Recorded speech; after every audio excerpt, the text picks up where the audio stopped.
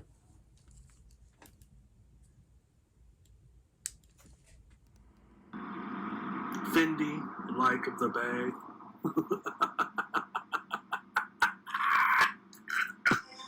This is the I Refuse.